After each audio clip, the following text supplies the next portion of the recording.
In this video you're going to be learning a little bit about GeoGebra. The first thing we're doing is creating an angle.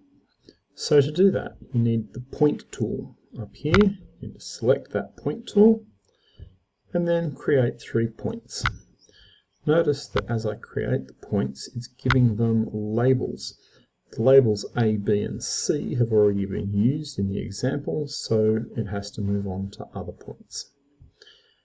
Now I want to add lines to these, and I want the lines to only go between the 2 points. The name of a line that goes between 2 points is a segment. So when I go to the line tool, I click on segment, and then I can come back and click on those. I click again and get a point there. Now I'd like to measure the size of that angle, so I come over here to the measure tool. And you can see there's quite a lot of different tools there. We're just measuring the angle. So I'm going to go along here. I'm actually going to start at the F, go to the E, and then go to the D there, and it's measured the angle for me.